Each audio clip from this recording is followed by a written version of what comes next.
ಉಡಾಯಿಸೋ ಖಾರ ಬಣ್ಣ ರುಚಿಯನ್ನು ನೀಡುತ್ತದೆ. ಮೆಣಸಿನ ಪುಡಿ ಚಿಂದಿ ಉಡಾಯಿಸೋ ಖಾರ ಬಣ್ಣ ರುಚಿ. ಇನ್ನು ಪಾಕ್ ಜೊತೆಗಿನ ವ್ಯಾಪಾರ ವಹಿವಾಟು ಎಲ್ಲವೂ ಕೂಡ ಬಂದ್ ಆಗಿದೆ. ಆಮದು ರಫ್ತುಗಳನ್ನ ಕೂಡ ಬಂದ್ ಮಾಡಿದೆ ಸರ್ಕಾರ. ಭಾರತ ಪ್ರತ್ಯಕ್ಷ ಪರೋಕ್ಷ ವ್ಯಾಪಾರಕ್ಕೆ ನಿರ್ಬಂಧವನ್ನ ಹೇರಲಾಗಿದೆ. ವಾಣಿಜ್ಯ ಮತ್ತು ಕೈಗಾರಿಕಾ ಸಚಿವಾಲಯ ಈ ಬಗ್ಗೆ ಸೂಚನೆಯನ್ನ ಹೊರಡಿಸಿದೆ.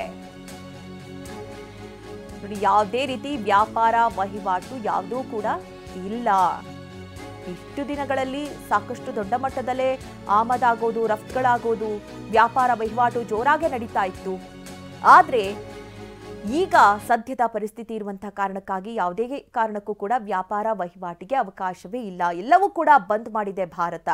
ಇದರಿಂದ ಪಾಕಿಸ್ತಾನ ಪತುರ್ಗುಟ್ಟು ಹೋಗಿರೋದಂತೂ ನಿಜ. ಯಾಕಂದ್ರೆ ಸಾಕಷ್ಟು ಪ್ರಮಾಣದಲ್ಲಿ ಔಷಧಿಗಳೆಲ್ಲವೂ ಕೂಡ ಮತ್ತೆ ಕಚ್ಚಾ ವಸ್ತುಗಳೆಲ್ಲವೂ ಕೂಡ ಭಾರತದಿಂದ ಸಪ್ಲೈ ಆಗ್ತಾ ಇತ್ತು. ಹೀಗಾಗಿ ಪಾಕಿಸ್ತಾನಕ್ಕೆ ಈಗ ಏನ್ ಮಾಡೋದು ಅನ್ನೋಂತಹ ತೋಚದಂತಾಗಿದೆ.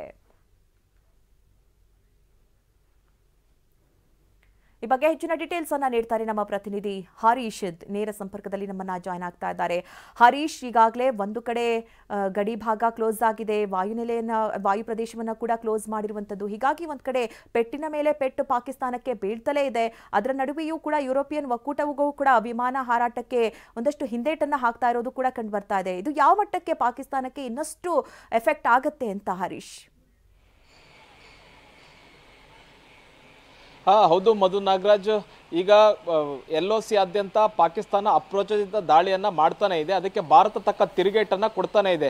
ಕಳೆದ 9 ದಿವಸಗಳಿಂದಲೂ ಕೂಡ ಈ ಪರಿಸ್ಥಿತಿ LOC ಆದ್ಯಂತ ಇರುವಂತಹದ್ದು. ಭಾರತ ಪಾಕಿಸ್ತಾನದ ಎಲ್ಲ ಕದನ ವಿರಾಮಗಳನ್ನು ಉಲ್ಲಂಘಿಸ್ತಿದ್ರು ಕೂಡ ಭಾರತ ಅದಕ್ಕೆ ತಕ್ಕ ಪ್ರತಿಕಾರ ಕೊಡ್ತಾ ಇದೆ. ಮತ್ತೆ ತನ್ನ ಎದುರೇಟನ್ನ ಭಾರತ ಕೂಡ ಕೊಡ್ತಾ ಇರುವಂತಹದ್ದು. ಇಂತಹ ಸಂದರ್ಭದಲ್ಲಿ ಭಾರತೀಯ ನೌಕಾಸೇನೆ ಒಂದು ಪೋಸ್ಟ್ ಅನ್ನ ಮಾಡಿದೆ, ಒಂದು ಚಿತ್ರವನ್ನ ಬಿಡುಗಡೆ ಮಾಡಿದೆ.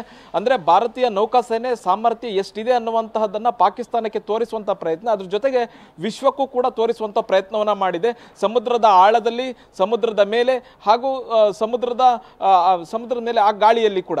ಅಂದ್ರೆ ನಾವು 3 ಶಕ್ತಿಗಳನ್ನ ಬಳಸ್ಕೊಂಡು ನಾವು ಪಾಕಿಸ್ತಾನವನ್ನ ಎದುರಿಸ್ತೀವಿ ಅನ್ನುವಂತಹದ್ದನ್ನ ಈಗ ನೌಕಾಪಡೆ ತೋರಿಸಿರುವಂತಹದ್ದು ಒಂದು ಪೋಸ್ಟ್ ನಲ್ಲಿ. ಅಂದ್ರೆ ಸಬ್ಮೆರಿನ್ ಮೂಲಕ, ಹಡಗಿನ ಮೂಲಕ, ಯುದ್ಧ ನೌಕೆಗಳನ್ನು ಹೊತ್ತೊಯ್ಯುವ ಹಡಗಿನ ಮೂಲಕ ಮತ್ತೆ ಹೆಲಿಕಾಪ್ಟರ್ಗಳು, ಈ ಎಲ್ಲ 3 ಚಿತ್ರಗಳನ್ನು ತೋರಿಸಿ ನಾವು ತ್ರಿಶೂಲ ವ್ಯೂಹವನ್ನ ಪಾಕಿಸ್ತಾನದ ವಿರುದ್ಧ ನಾವು ರಚಿಸಿದ್ದೀವಿ ಮತ್ತು ತ್ರಿಶೂಲ ಮೂಲಕ ನಾವು ಪಾಕಿಸ್ತಾನದ ಸೈನ್ಯವನ್ನ ಎದುರಿಸ್ತೀವಿ, ನಾವು ಸರ್ವಶಕ್ತವಾಗಿದ್ದೀವಿ ಅನ್ನುವಂತಹ ಸಂದೇಶವನ್ನ ಭಾರತೀಯ ನೌಕಾಪಡೆ ಕೊಡ್ತಾ ಇದೆ.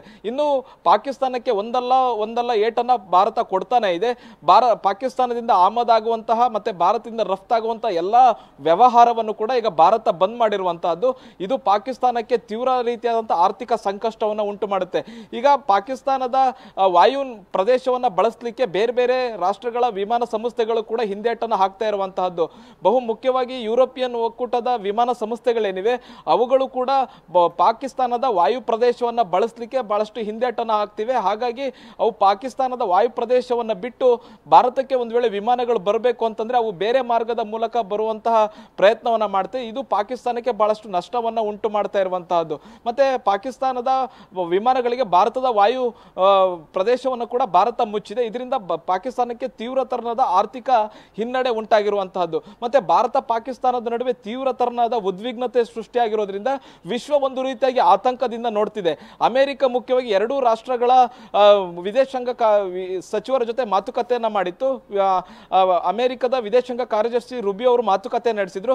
2 ದೇಶಗಳು ಶಾಂತಿಯುತವಾಗಿ ವರ್ತಿಸಬೇಕು ಅನ್ನುವಂತ ನಿಟ್ಟಿನಲ್ಲಿ ಮನವಿಯನ್ನ ಮಾಡಿಕೊಂಡಿದ್ರು. ಇಂದು ಕೂಡ ಯುರೋಪಿಯನ್ ಒಕ್ಕೂಟದ ವಿದೇಶಾಂಗ ಕಾರ್ಯದರ್ಶಿ ಅವರು ಕೂಡ ಮಾತುಕತೆಯನ್ನ ನಡೆಸಿದ್ದಾರೆ.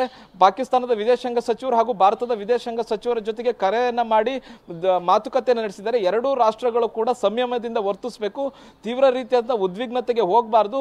ಈ 2 ರಾಷ್ಟ್ರಗಳು ಏನಾದ್ರೂ ಯುದ್ಧವನ್ನ ಸಾರಿದ್ದೇ ಆದಲ್ಲಿ ಅದು ವಿಶ್ವಕ್ಕೆ ಬೇರೆ ರೀತಿಯಾದ ಸಂದೇಶ ಹೋಗುತ್ತೆ. ಹಾಗಾಗಿ 2 ರಾಷ್ಟ್ರಗಳು ಸಂಯಮದಿಂದ ವರ್ತಿಸಬೇಕು ಅನ್ನುವಂತ ನಿಟ್ಟಿನಲ್ಲಿ ಮನವಿಯನ್ನ ಮಾಡಿಕೊಂಡಿರುವಂತಹದ್ದು. Madhu Nagaraj. Okay Harish, thank you ನಿಮ್ಮೆಲ್ಲ ಡೀಟೇಲ್ಸ್ಗಾಗಿ.